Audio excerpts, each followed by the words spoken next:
précarité sociale sont les premières causes des inégalités de santé, où elles ont un impact sur les besoins fondamentaux, sur l'isolement. On peut considérer que c'est une forme de rétrécissement du périmètre de vie, qu'il soit économique, qu'il soit social, qu'il soit psychologique et aussi géographique. Ce que nous enseigne malheureusement la crise que nous traversons. Plus particulièrement, on constate que les plus jeunes sont les plus affectés sur le long terme. Ce constat est d'avant effectivement la crise sanitaire, mais elle est accentuée. Donc, ça pose des questions sur l'avenir collectif. Deuxième constat aussi, il y a des personnes que les associations ou les institutions publiques rencontrent qui peuvent être en situation de pauvreté tout en travaillant, avec un travail précaire. Ça modifie aussi le profil des personnes qui sont touchées dans le seuil de pauvreté, qui est un indicateur en France, qui est un indicateur relatif, parce que c'est par rapport à ou 60 ou 50% du revenu médian.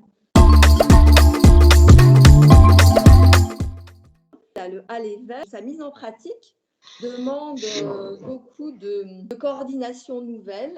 C'est pour ça que les déterminants sociaux sont particulièrement importants, parce que ça demande de partir des conditions de vie des personnes, donc des modes de vie, des lieux de vie, à partir desquels elles pourront accéder à un système de santé qui leur permettra de vivre dignement.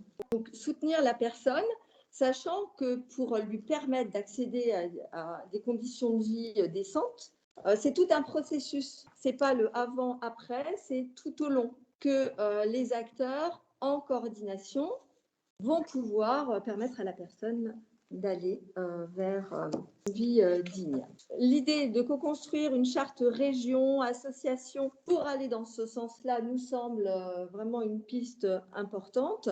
Aussi, le fait de conventionner, de structurer sans formater, c'est aussi un moyen qui va permettre de rendre l'action de chacun plus efficace. L'idée, c'est de soutenir aussi les 12 propositions du Conseil national de lutte contre les exclusions, qui concernent effectivement la question d'un revenu de base, de la continuité des prestations sociales tant que la situation l'exige, et aussi des référents de parcours qui permettent à la personne de ne pas raconter à chaque fois son histoire, ce qui est extrêmement douloureux.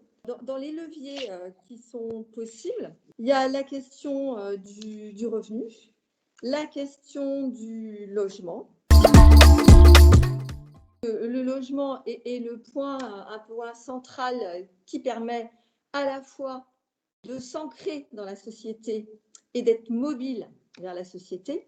Accéder à un logement, c'est accéder à l'autonomie, c'est aussi accéder à des services de santé. Si une insertion dans l'environnement, la question du logement, qu'il soit des logements insalubres, par exemple, des logements étroits, des logements éloignés des services publics, des écoles ou des systèmes de santé. Ça demande peut-être de repenser l'attribution des logements, la construction des logements sociaux, la réhabilitation de logements.